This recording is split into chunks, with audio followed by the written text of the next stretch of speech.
And welcome back to Conservative Arkansas Media. I'm Paul Harold. So many times you have governors that run for president, and there's all this national hype about, whether it's Ron DeSantis or in Arkansas's case, Asa Hutchinson.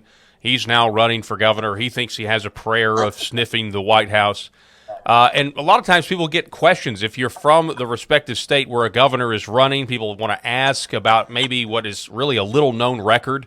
A lot of these guys don't get national coverage when they're, unless you're Ron DeSantis, when you're the governor of a state. So one of the people that gets asked a lot of questions apparently is Senator Bryan King. Matter of fact, there is an op-ed over at nationalfile.com from Senator Bryan King, headline there on their screen: King say no to Asa Hutchinson, political illusionist.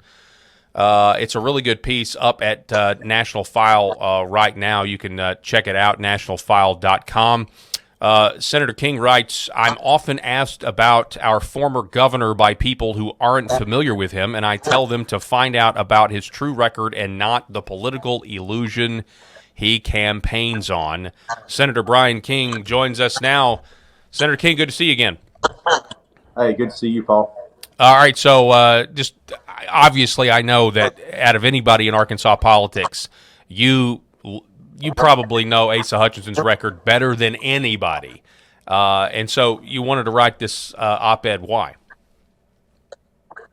Well, I mean, I think, we questions, my wife and I took a trip northeast, and we went to New York and Vermont and New Hampshire, Maine, and of course I wear an Arkansas t-shirt or something, and people ask, and every once in a while, which is kind of indicative of the polls right now, that he's not getting anything. If somebody would ask about politics, and certainly in New Hampshire, things are already starting to happen up there, and people ask. And as you know, covering the Arkansas legislature, what happens down here is, it got reported. I mean, as you both know very well, what really happens is not always reported. So it's like, well, he gives these great stump speeches and sounds real good and talks about his time as a career U.S. attorney and when he was appointed. So, once again, the facts bear out something very different. And it was just like this last time. There was an article came out, and the FBI ranked Arkansas dead last or first, whichever way you want to look at it, in violent crime. And we were in the top 5 in property crime. So that's a reflection of Asa Hutchinson and how he basically dismantled the Arkansas crime, fighting system. He hampered it, stopped it. His main, crime fighter was, his nephew, Jeremy Hutchinson, a state senator I served with, who's now serving time in federal prison. So it's like, once again, this guy goes out there and says, hey, I'm this crime fighter. We need to do this. We need to do that. Well, let's look at your record here in Arkansas. And it's horrible. Yeah, and you started in your piece detailing the crime problem that initially started under former Democrat Governor Mike Beebe. It shed a little bit of light on that because that had to do with trying to essentially excuse irresponsible, budget gimmicks. So this was a budget gimmick, but it ended up making violent crime worse, right? That's right. It was like we came in and Governor Beebe went to spending money in 2009 and 10, and we were hit with the recession, and he looked for budget cuts to make things, cash flow, because he spent way too much money.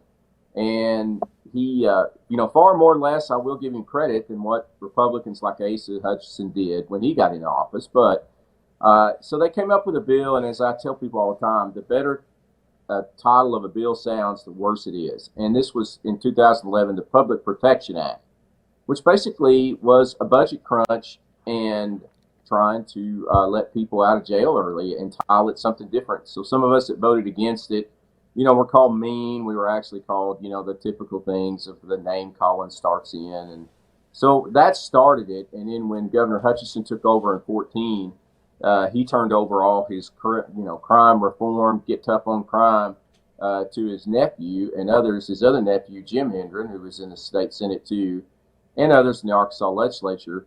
And basically, they just enacted policies that spent more money but yet did not address the crime issue. And as we know today, the main criminal, that he could have turned to was his nephew, who's now in federal prison. And so he always wants to talk tough on this crime and call President Trump out or anybody else on everything they do, but he has got a lot he needs to focus on. Well, I mean, aside from the clearly globalist establishment leanings of Asa, I mean, when you do come, you're running for president, as I said earlier, a lot of people really don't know the minutia of the record. Now, I think, generally speaking, conservatives, America First, Republicans, or whatever, they're not even thinking about supporting or voting for Governor Asa Hutchinson.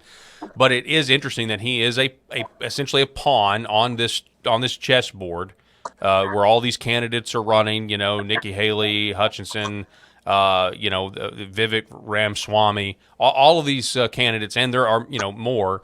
But it's fascinating why he threw his hat in the ring in the first place. When in reality, I mean, it actually, the more candidates that get in the race actually helps the idea that Donald Trump will get the Republican nomination again. Okay, so I go back to Arkansas politics, Republican politics, over 30 years ago when Asa Hutchinson was, and his brother was running for Congress and U.S. Senate. So I know him very well. And basically, Asa Hutchinson is like Joe Biden. I mean, he has to have government, and that's all he depends on. So it doesn't matter. He's going to sell or say or do whatever. It doesn't matter what his record is, to keep the big donors and the money people happy or try and sell to people. And the reality is that that's who he is. And you look at his family. His family, for example, is just like the Bidens. I mean, they have to make money off of being in power and being in the government. That's why they never stay out. And that's why you should never count him out of a primary or anything, because anybody that only makes a living off government. And you look at his son, for example. His son, for example, is the Hunter Biden of Arkansas, in and out of trouble, on the payroll of Chinese companies, everything. And so it doesn't matter. The whole game is there of them to play Arkansas politics and play politics because their financial future depends on it. And they'll do or say anything to keep that going. I'm not, I know prosecutors, I know they look at optics and stuff like that. And this is my own naivete, but it just shows you that the whole system, the uniparty, it's all one big club.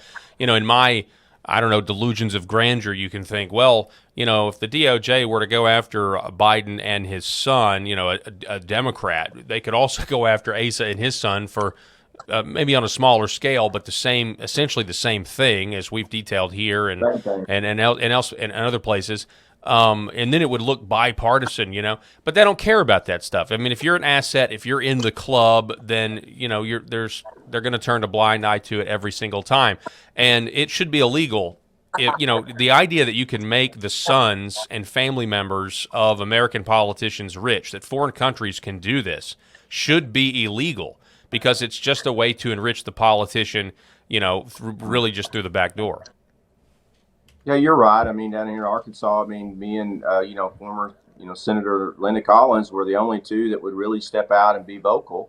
And, what do? You draw primary opponents, you draw funded money to try and beat you, to try and shut you up of telling the truth. And then the rest of the people down there are basically cowards or in on the other deals themselves. And so that's exactly right. And that's why you should count somebody like Asa Hutchinson out, because even if he doesn't make president, he's going to angle for a cabinet job. He'll do whatever it takes to get back in there. And it's just like I said, you go back to this crime issue, you hear him talk.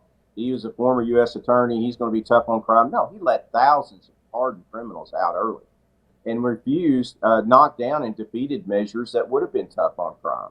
So that's who he is. And here's some more from your op-ed here, because I want to talk about this. In 2017, I filed a public safety bill that would require a 4-time convicted felon to serve 80% of his sentence. Crimes committed by repeat offenders were spiraling out of control and had to be addressed. Contrary to the political illusion created by the Hutchinson's task force, earlier in the op-ed, you mentioned how task forces are, political sleight of hand. Crime had gotten worse. I was able to win passage of my repeat offender bill in the Senate, only to be opposed and defeated by Governor Hutchinson. He used a variation of the old Bernie Sanders illusion, alleging that my bill would increase costs and harm the state budget, preventing teachers from educating kids and throwing grandma over the cliff. What he said wasn't true. You have any thoughts on that? Yeah, no, that's just exactly what they do. And I mean, I fought the bill out of the Senate, and of course, he had his two nephews trying to beat the bill. Senator Jim Hendren, Senator Jeremy Hutchinson, who's now in federal pen now, trying to beat the bill because it was going to be a big price tag. So when he got over to the House, they kept asking, how are you going to pay for it? How are you going to pay for it? Well, at that time, Amazon, one of the avenues I gave was Amazon was going to voluntarily remit the internet tax that they were collecting. At that time, it wasn't being collected. So they were going to voluntarily do that. And I said, well, let's put that as a dedicated revenue stream to pay for prisons, pay for law enforcement. Let's try and bolster things before things get worse. Of course, that was rejected because they had to pay for their Medicaid overspending and other bloated government. So it's like they only want to slap your hand when it gets into something that has to pay for what they want. And, once again, we got back to the bribes and the kickbacks and everything else was the real reason. But for Governor Hutchinson to sit there and, once again, they just tell lies. They do whatever, they'll say whatever to, get the focus off of something else. It's not the issue. It's, well, you're mean and you're a bully and you're, Paul, you know what you go through. Oh, and yeah.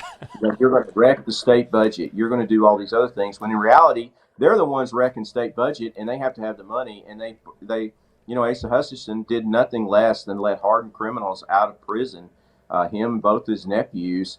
And now we have the statistics that back up everything I said, where we're the worst state or the top state for violent crime in the nation and top 5 in property. Yeah, and so fast forward to, the here and now, there was a giant reform bill passed, criminal justice reform bill passed this last session. What do you think of that? Do you think this could fix a lot of what you were trying to fix back in 2017?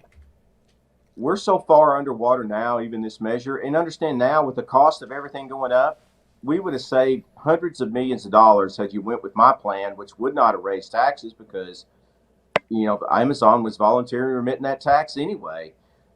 So we could have built this and done with it and saved hundreds of millions of dollars. Now some of the same ones beating their chest on this, like Bart Hester or whoever, and saying, oh, we're doing this now. Well, where was Bart Hester in 17? He wasn't going to do it. He wasn't going to beat the budget and force this issue. And so now it's actually costing taxpayers. And the reality is, even if they build the prisons, they're saying it's just going to basically maybe catch us up to the backlog that we've already sit there and put off. Wow. I mean, the thing is, violent crime is certainly going on all across the state. I mean, the uptick, everybody has seen it.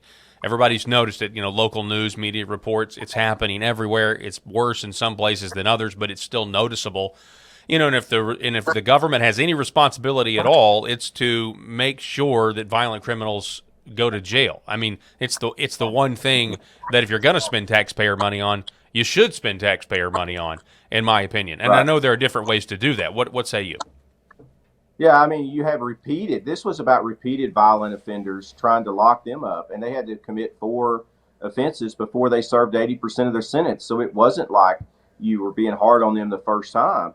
And Governor Hutchinson, defeated it. And like I said, he made crime worse here.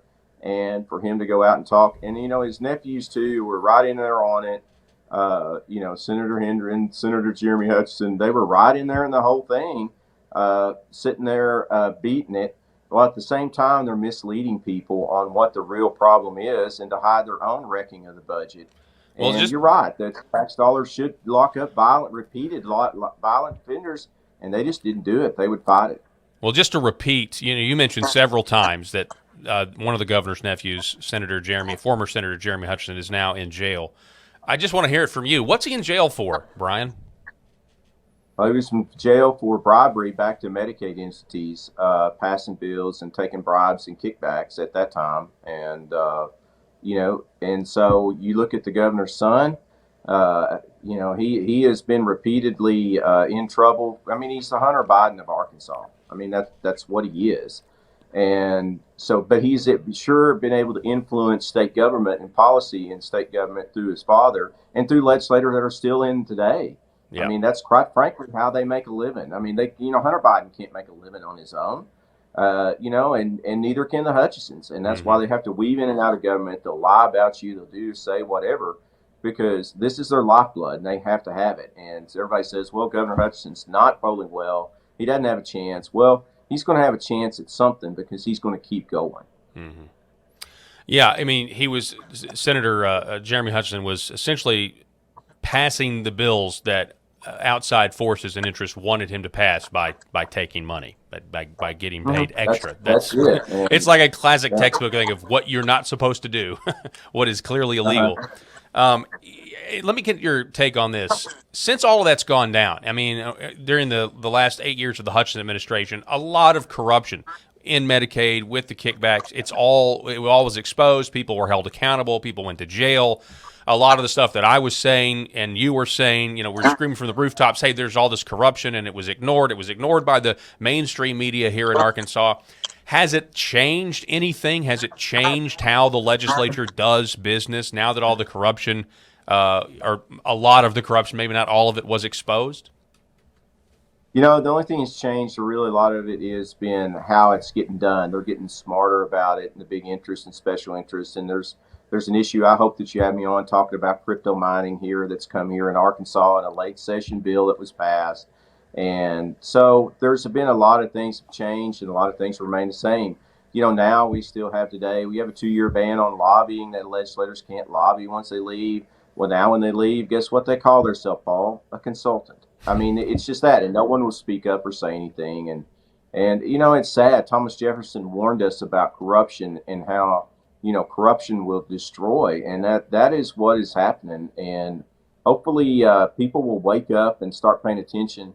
And a lot of the mainstream media down there has been culprits in protecting it. I mean, let's just be honest. And so, just try and do what you can. That's why I wrote the op-ed. That's why I come on your show and answer my positions and back it up with facts. All right. Well, we really appreciate State Senator Bryan King. It's always great to talk to you and reminisce about Arkansas corruption. Let's hope there's less of it in the future. Thank you so much for coming on. Hey, thanks for having me, Paul.